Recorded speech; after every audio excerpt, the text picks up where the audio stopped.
Qu'est-ce que c'est que cette petite chose? Qu'est-ce que c'est que ce truc? Eh ben, ça, c'est le Concept ODT 21. Un petit couteau de décès complètement fou. On va regarder ensemble en détail tout de suite. Allez, c'est parti.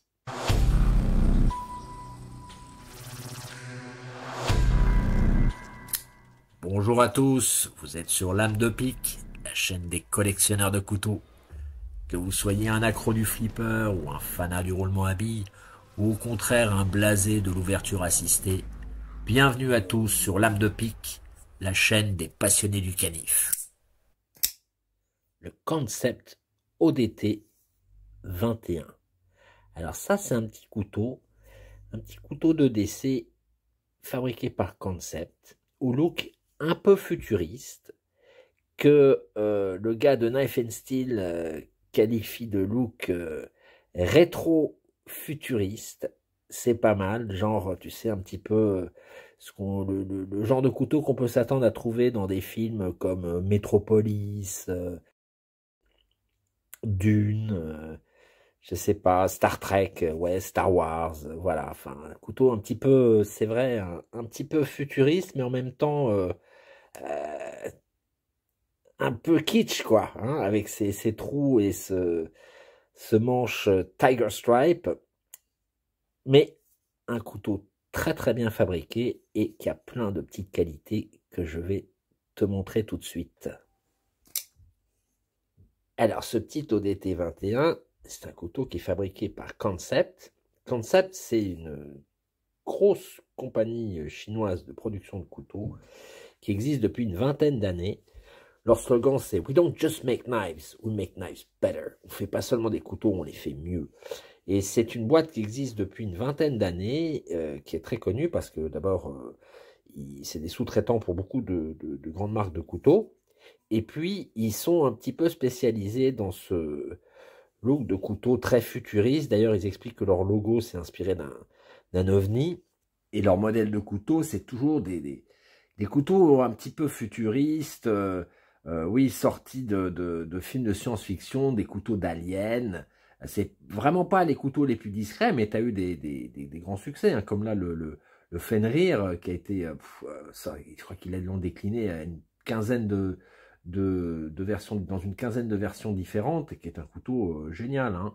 Donc c'est des couteaux de décès, de collection, dans des looks et des finitions, c'est vrai, parfois pas très discrètes, mais avec des formes complètement délirantes, hein. C'est voilà, c'est des gens qui sont prêts à pousser le bouchon très loin, mais qui travaillent aussi avec des grands designers, hein, des grands designers occidentaux, et qui ont sorti des modèles qui ont très très bien marché, hein. Alors les prochains qui vont sortir, je crois que t'es pas prêt, il y a carrément un couteau avec une lame qui a été fraisée, qui a l'air complètement délirant. Enfin bon, c'est quand même des gens qui sont très innovateurs, qui font des couteaux d'une grande qualité, hein. Les finitions et la production est toujours impeccable. Et donc voilà, ils nous ont sorti ce petit ODT 21. Alors pour parler de ce couteau, il faut présenter son designer. Donc ça, c'est un couteau qui a été dessiné par Tough Knives. Et Tough Knives, c'est Jeff Blauvelt. Et Jeff Blauvelt, c'est un des pionniers de la customisation des couteaux pliants. C'est un Américain de Pennsylvanie qui est réputé pour son langage châtié et qui présentait son travail sur YouTube il y a une dizaine d'années, hein. Maintenant, c'est plus trop le temps. Mais voilà, il est connu pour être une espèce un petit peu de designer punk, on va dire, ou allez, peut-être pas punk, mais en tout cas très avant-gardiste et un petit peu marginal, en tout cas différent des autres designers un peu plus classiques, on va dire.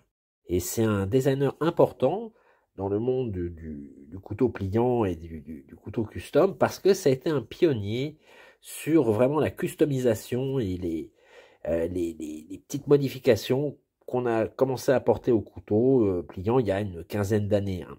Alors son nom de designer, c'est Tough Knives. Et donc au départ, c'est quelqu'un qui a commencé il y a une quinzaine d'années en faisant de la customisation, il appelait ça de knife pimping. Tu sais, comme on disait pimp my ride. Bon, bah là, c'était pimp my knife. Et donc, les gens lui envoyaient des couteaux et il les modifiait, il les customisait, il les personnalisait. Surtout au départ, en travaillant sur les plaquettes. Alors, il faisait ça sur des couteaux, n'importe quoi. Là, par exemple, tu vois un rat, il faisait ça beaucoup sur des Spyderco, sur des couteaux des couteaux d'entrée de gamme comme des couteaux de haut de gamme. Alors, il avait tout un catalogue de patterns, c'est-à-dire de formes et de design pour les plaquettes. Donc, tu avais par exemple ce qu'il appelait le Hanzo, qui était inspiré d'un autre designer de couteaux. Tu avais le style bambou. Tu avais ce qu'il appelait les bubble wrap, les clamshell, les cratères, et puis les crater fade. Alors, tu vas voir que c'est quelqu'un qui a une petite obsession pour les trous, hein. Tu avais notamment les motifs en diamond, les motifs en double Hanzo, les ginger, les trous tout simplement, avec des trous de différentes formes et tailles, ce qu'on va voir sur le ODT 21. Le Jumbo Hanzo, le Mayo, les Reptilian et le Small Reptilian, les Riva, enfin voilà, il y avait toute une gamme de textures, de formes et de motifs que tu pouvais choisir et qu'il allait appliquer sur les plaquettes de ton couteau. Et alors il faisait ça sur des Spyderco comme sur des Chris Reeve, hein, ça ne le gênait pas du tout, c'est quelqu'un qui n'avait pas de limite. Alors très rapidement il s'est mis à fabriquer ses propres couteaux custom. Alors il avait essentiellement 4 grands modèles de couteaux sur lesquels il a travaillé, mais les plus essentiels, c'est surtout les Switch, alors comme celui-ci que tu peux voir, alors qui étaient des couteaux qui customisaient aussi pour ses clients en fonction de leurs besoins. Alors, ce qui est délirant avec lui, c'est le souci du détail et comment vraiment il modifiait les couteaux avec des choses, des objets et puis des accessoires qu'on n'avait jamais vus. Là, tu vois, il mettait des ressorts, des morceaux de mécanismes de montres. Et puis tu vois, regarde par exemple sur la vis de pivot, le détail, comment il était sculpté ça, et puis il a foutu dedans un engrenage de montre. Enfin, c'est du travail vraiment de précision, très original, et qui était assez unique hein, à cette époque-là. Il faut voir, ça c'était il y a 10-15 ans. Peu de gens faisaient ça. Tu avais Todd Beck, tu avais quelques grands noms, mais les modifications, c'était encore très nouveau. Donc, son deuxième modèle, c'est ce qu'il appelait les Tannic. Alors, les Tannic, ça en a fait plein. Alors, tu vois qu'il était un petit peu obsédé par tout ce qui était science-fiction et industrie, tu vois. Alors, il a fait des choses très très belles. Par exemple, sur celui-ci, tu peux voir cette espèce d'effet un petit peu tôle froissée. Ça, personne ne faisait à l'époque. Il fait ça jusque dans les détails, jusque dans la vis de pivot qui était complètement martelée, transformée, le clip complètement retravaillé, refraisé, et puis après anodisé aussi. Donc c'était vraiment quelqu'un qui était un pionnier. C'était certainement pas le seul à faire ça, mais c'est celui qui était un des premiers à cette époque à populariser ce genre. Alors après, bon, évidemment, il y avait tout ce qui était dans le domaine du titane et du Timascus, où là il a fait aussi des trucs complètement délirants. Par exemple, là tu vois sur le clip, il a été carrément vissé un morceau de Timascus sur son clip fraisé. Enfin, voilà, c'est des petites particularités, des petits détails comme ça qui sont vraiment très uniques. Son troisième modèle, c'est ce qu'il appelle les Warthogs, donc ces espèces de petits gremlins là, qui sont, bon, moi j'aime pas trop, mais là on commence à retrouver des petits trous, hein, qui sont un petit peu partout dans tout ce qu'il fait, dans tous ses designs. Et tu peux remarquer encore une fois le souci du détail. Hein. Vraiment, il va travailler le clip, il va travailler l'arête, il va travailler le dos de lame, il va travailler le spacer. C'est vraiment un mec qui est très créatif. Et dis bonjour à Harry et abonne-toi. Alors après, il a aussi fait des collaborations, notamment avec Tashi Barucha, qui est c'est un des grands designers de couteaux, hein, qui a fait des trucs phénoménaux. Donc là, par exemple, il travaillait sur ce qu'il appelait un pound cliff. Alors un pound cliff, c'est un couteau qui a une lame qui est un hybride entre un harpoon et un wound cliff. Donc là, par exemple, sur ce modèle de Tashi Barucha, bah, il l'a customisé pour lui. Sur un autre, il a fait, alors c'est un des premiers aussi à avoir travaillé sur les pivot rings, c'est-à-dire les colliers de pivot, les petits anneaux qu'on met autour des pivots de lame, alors en titane, anodisé, et puis tu vois là par exemple toujours son obsession des trous, alors il a été incrusté là-dedans, du titane, du Timascus, enfin c'est d'un niveau de détail, c'est quand même assez incroyable quoi. Voilà, là sur le manche, l'effet trou de balle, pas trou de balle, qui était pas mal. Encore sur un couteau là de Tashi Barucha, qui est ouais, magnifique. Hein. Là, il a pris ce modèle et il s'est inspiré en fait du monde du graffiti. Sur la lame, il a été décliné le logo de Tashi Barucha en plusieurs fois. Bon, ça fait un petit peu un effet de surimpression. Puis, il a été anodisé, tu vois, la plaquette. Alors, on a l'impression que c'est un insert, mais c'est pas un insert, c'est de l'anodisation qui a été faite comme une espèce de graffiti sur la plaquette. Ça encore, c'est des choses que personne ne faisait à l'époque. Et puis, tu peux de nouveau voir le niveau de détail sur le petit anneau autour du pivot. Là, c'est quand même super.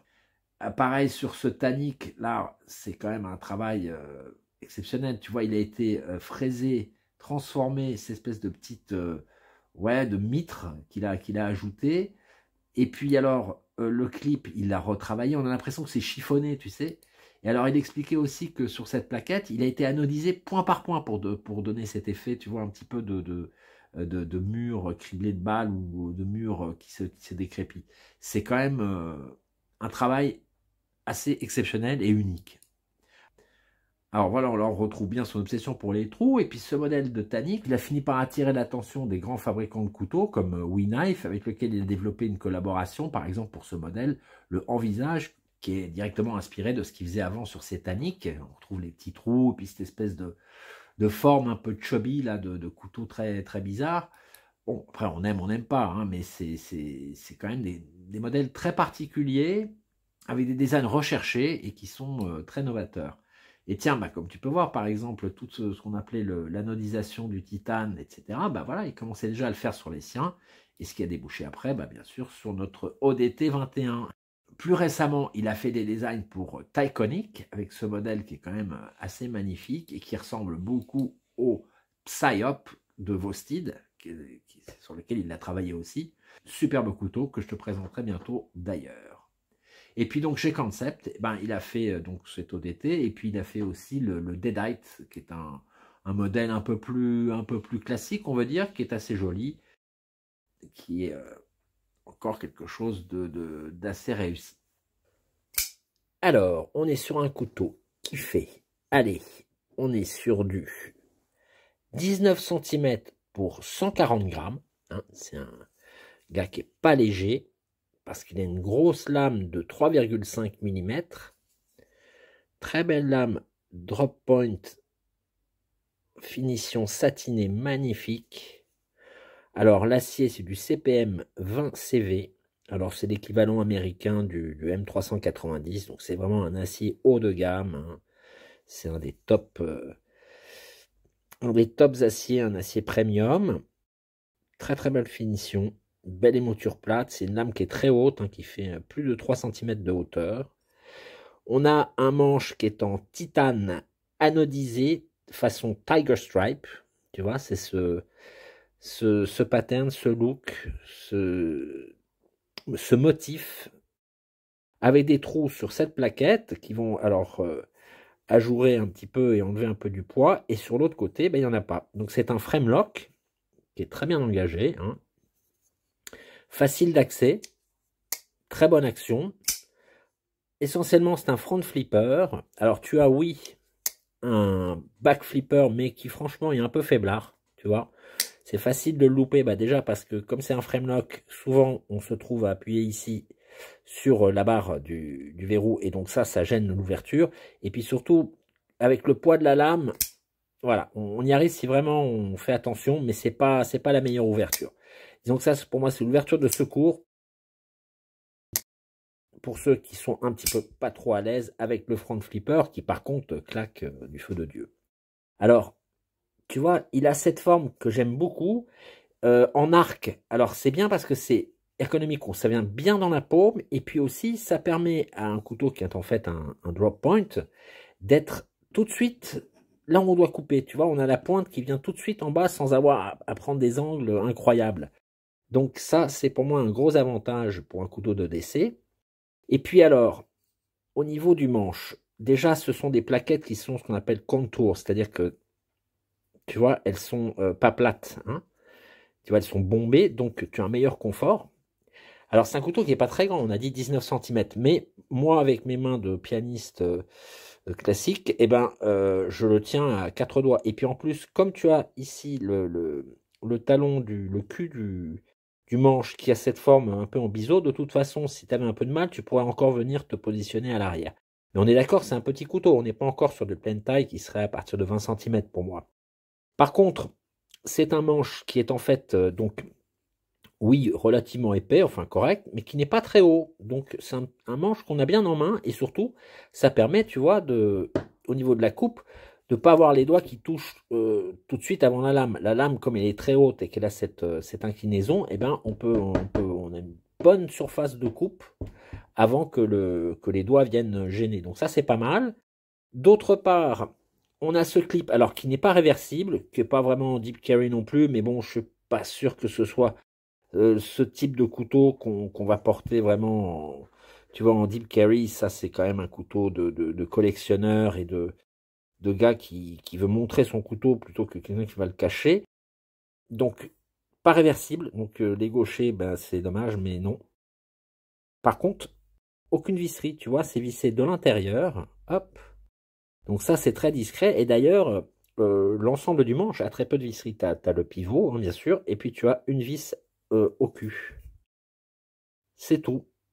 Donc ça, je trouve que c'est pas mal. Ici, tu vois, on a des petites encoches qui ont été chanfreinées, hein, et qui sont bien qui améliorent un petit peu le confort quand tu veux le prendre comme ça, parce qu'ici, il n'y a pas de jimping. Il y a juste un petit jimping là, mais qui en fait est le jimping du front flipper. Il n'y a pas de jimping sur le dos de la lame. En revanche, voilà, on a une bonne prise en main ergonomique avec ces petites alvéoles, ces petites encoches qui ont été fraisées dans le titane. D'autre part, ça c'est un bon point aussi, tu vois, ça c'est le release, le tension release, c'est la petite encoche qu'on fait pour donner un peu plus de tension à la barre du verrou. Parfois, sur certains couteaux, même très souvent, elle est à l'extérieur et ça vient gêner. D'abord, esthétiquement, c'est pas très joli. Et puis en plus, parfois, c'est juste au niveau du clip, donc ça gêne l'ouverture de la fermeture. Donc là, c'est très bien. Il l'a mis à l'intérieur. En plus, il a un angle, tu vois, c'est en biseau, ce qui est pour la durabilité et la solidité, c'est beaucoup mieux que si c'était des angles à 90 degrés. Donc ça, c'est très bien aussi. Alors, les petits trous, il y en a qui aimeront, il y en a qui n'aimeront pas. Ça fait partie du look de ce couteau, hein. Ça, c'est comme ça. Donc, si t'aimes pas les petits trous, c'est pas un couteau pour toi. Mais moi, j'aime bien. Je trouve que ça lui donne ce petit air Star Trek. Ouais. Moi, ça, c'est un couteau que je verrais bien même dans Flash Gordon, tu vois. L'empereur Ming, je le verrais bien avec le concept ODT dans la main ou à la ceinture. C'est tout à fait ce genre de couteau. Voilà, ça me fait penser à ça, quoi. Il a vraiment une belle lame. Alors, il a un petit look un peu chubby, hein, mais cette lame très haute en font quand même un couteau très sérieux, hein. Ça, c'est aussi quelque chose qui pourra servir comme arme de défense, hein, parce que ici, ça te fait une garde quand même. Donc, je trouve que c'est pas mal. Alors, sur cette belle lame, on a aussi un petit casse-goutte. Alors, bon, pas énorme, ça te permettra de faire quelques affûtages. C'est déjà bien qu'il y en ait un, mais c'est pas, voilà, ça pourrait être un petit peu plus prononcé. Bon, j'imagine que c'est pour des raisons d'esthétisme, mais bon, voilà. Ce serait été mieux que ce soit peut-être un petit peu plus prononcé. Sur le dos de la lame, on a ce faux tranchant qui va du début jusqu'à la pointe. Je trouve très esthétique, j'aime bien. Ça rajoute au look du couteau, je trouve. On a derrière ici un backspacer, une entretoise, si tu veux, en titane, qui monte assez haut, hein, jusque presque la moitié de la plaquette.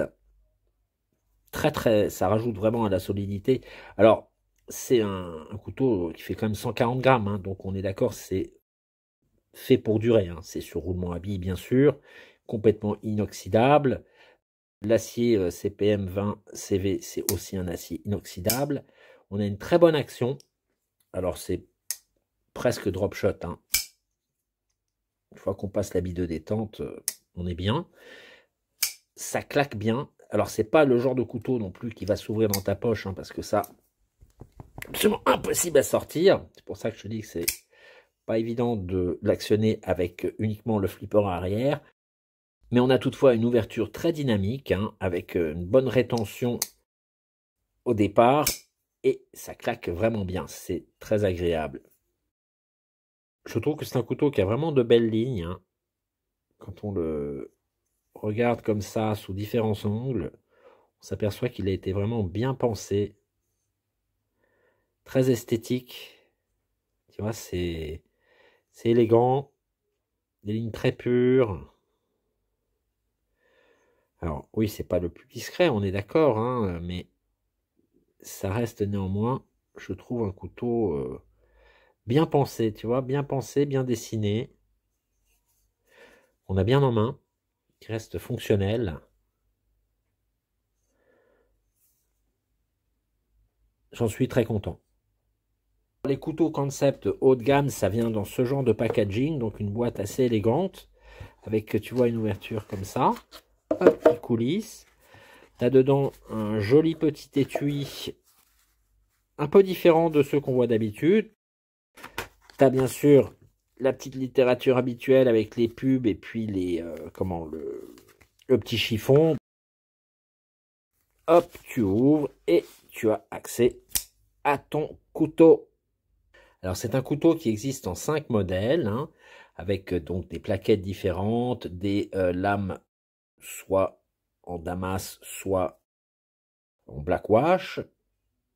C'est un couteau qui vaut entre 190 et 240 euros, hein, c'est pas donné bien sûr, parce que là on est dans le haut de gamme, et encore c'est parmi les prix les plus abordables de concept dans ce début de gamme premium, hein. C'est avec des matériaux qui sont tous de très haute qualité, en commençant par l'acier de la lame, le titane des plaquettes, hein.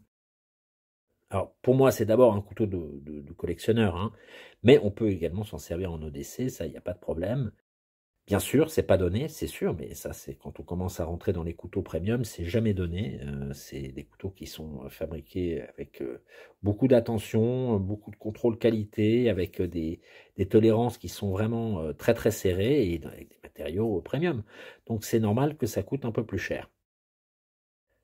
Donc voilà, pour moi, le concept ODT 21, c'est un petit couteau qui a vraiment beaucoup de caractère, que je trouve esthétiquement très chouette, alors, qui plaira pas forcément à tout le monde, c'est vrai, mais que personnellement j'aime beaucoup, et je trouve qu'il est à un prix raisonnable, hein. Je veux dire, 200 balles pour ce genre de couteau, c'est tout à fait correct, hein. Donc voilà, un très joli couteau à rajouter à la collection, ou à utiliser en EDC, si tu aimes bien avoir une belle lame dans ta poche.